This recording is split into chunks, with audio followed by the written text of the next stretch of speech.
17 अप्रैल 2026 भारतीय संसद के इतिहास में एक ऐसा दिन जब महिला आरक्षण बिल पेश हुआ। पर जो हुआ वो क्या बस एक राजनीतिक चूक थी या फिर एक बहुत ही सोची समझी चाल।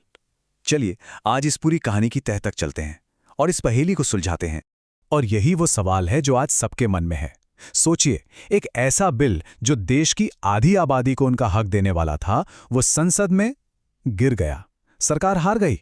तो क्या ये बस एक हार थी या इस हार के पीछे एक बहुत बड़ी जीत की कहानी छिपी हुई थी? उस दिन यानी 17 अप्रैल को पूरा देश मानो टीवी से चिपक गया था। सब एक ऐतिहासिक पल का इंतजार कर रहे थे। लेकिन जब स्पीकर ने वोटों के नतीजे सुनाए तो संसद से लेकर सड़क तक एक सन्नाटा सा छा गया। किसी को यकीन ही नहीं हुआ। बिल के पक्ष में यानी फेवर में 298 वोट पड़े। अब पहली नजर में तो लगता है कि अरे ये तो आराम से जीत गए। और बिल के खिलाफ यानी विरोध में 230 वोट। तो सीधे सीधे नंबर तो यही बता रहे हैं कि बिल पास हो गया है ना? लेकिन असली कहानी इस नंबर में छिपी थी। बिल को पास होने के लिए असल में 352 वोट्स की जरूरत थी, यानी सरकार पूरे 55 वोटों से पीछे रह गई और बिल गिर गया। असल में बात यह थी कि ये कोई मामूली बिल नहीं था, ये एक संवैधानिक संशोधन था और इसके लिए चाहिए थी स्पेशल मेजॉरिटी।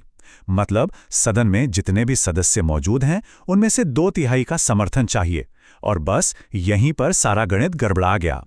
पर यहां एक बड़ा सवाल उठता है, विपक्ष ने आखिर इस बिल का विरोध किया ही क्यों? क्या वो महिला आरक्षण के खिलाफ थे? नहीं, वजह कुछ और थी। बिल के अंदर छिपा एक छोटा सा शब्द जो इस पूरी कहानी का सेंटर पॉइंट है, परिसीमन। परिसीमन या जिसे अंग्रेजी में डिलिमिटेशन कहते हैं। अब ये सिर्फ नक्शे पर कुछ लकीरें खींचना नहीं है। नहीं, इसका मतलब है ये तय करना कि लोकतंत्र में किसकी आवाज कितनी मजबूत होगी। और यही वो दुखती रग थी जिस पर हाथ रख दिया गया था। और यहीं से शुरू होता है भारत के दो हिस्सों के बीच सत्ता के संतुलन का असली खेल। एक तरफ है उत्तर भारत और दूसरी तरफ दक्षिण भारत। इस पूरी लड़ाई को ना एक केक की तरह समझिए। दक्षिण के राज्यों को लगा कि उन्होंने सालों की मेहनत से विकास करके जनसंख्या को कंट्रोल करके ये केक तैयार किया।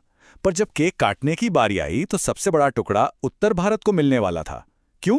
क्योंकि उनकी आबादी ज्यादा थी। तो जाहिर है उन्हें लगा कि मेहनत हमारी और मलाई कोई और खा रहा है। ये कहानी बिल्कुल एक क्लास के दो स्टूडेंट्स जैसी है। एक है अनुशासित छात्र यानी दक्षिण भारत, जिसने सारे नियम माने, अपनी जनसंख्या को कंट्रोल में रखा, विकास पर ध्यान दिया। और दूसरा छात्र है उत्तर भारत, जिसकी जनसंख्या बहुत तेजी से बढ़ी। अब सोचिए, अगर इनाम ज्यादा आबादी के आधार पर मिलेगा तो उस अनुशासित छात्र को तो यही लगेगा ना कि उसे अच्छा काम करने की सजा मिल रही है। और ये डर सिर्फ कोई हवाई बात नहीं थी। जरा इन आंकड़ों को देखिए। अंदाजा ये था कि परिसीमन के बाद उत्तर प्रदेश की लोकसभा सीटें 80 से बढ़कर लगभग 140 हो सकती हैं, बिहार की 40 से 50 से भी ज्यादा, और वहीं तमिलनाडु जैसे राज्यों की सीटें उतनी की उतनी ही रहेंगी। मतलब संसद में उनकी आवाज का वजन सीधे सीधे कम हो जाएगा। तो क्या सरकार को यह सब पता नहीं था? क्या वो इतनी नादान थी? या फिर ये हार असल में 2029 के चुनावों के लिए एक बहुत बड़ी जीत की पहली सीढ़ी थी? और यहीं से जन्म होता है मास्टर स्ट्रोक की थियरी का। कहते हैं ना, राजनीति के शतरंज में कभी कभी राजा को बचाने के लिए एक मोहरा कुर्बान करना पड़ता है। तो क्या ये बिल भी एक ऐसा ही मोहरा था जिसे 2029 की बड़ी जीत के लिए कुर्बान किया गया? और जैसा कि एक बहुत मशहूर फिल्म में कहा गया है, हार कर जीतने वाले को बाजीगर कहते हैं।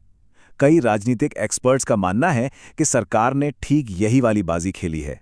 आप जरा इस जाल को समझिए, कितना परफेक्ट था। विपक्ष के सामने दो ही रास्ते थे।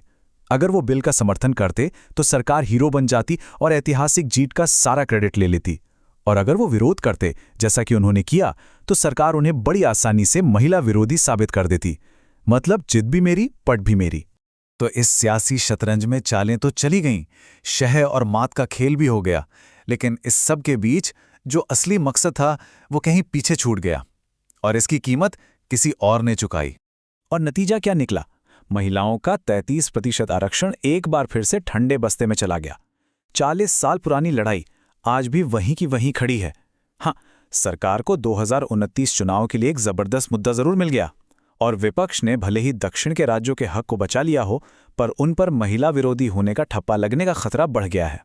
तो जब खेल खत्म हुआ तो स्कोरकार्ड कुछ ऐसा दिखता है। सत्तारूढ़ दल जीता, उसे एक शानदार चुनावी मुद्दा मिला। विपक्ष वो भी जीता, उसने अपने क्षेत्रीय हितों की रक्षा की। तो फिर हारा कौन? इस पूरे खेल में हार सिर्फ भारत की महिलाओं की हुई। कड़वा सच तो यही है कि दोनों पक्षों की अपनी अपनी राजनीतिक मजबूरियां और रणनीतियां महिलाओं के प्रतिनिधित्व के असल मुद्दे पर भारी पड़ गईं। और यह हमें एक बहुत ही गंभीर सवाल पर लाकर छोड़ देता है कि राजनीति के इस जटिल खेल में इन रणनीतिक जीतों की असली कीमत आखिर में चुकाता कौन है। इस पर सोचिएगा जरूर।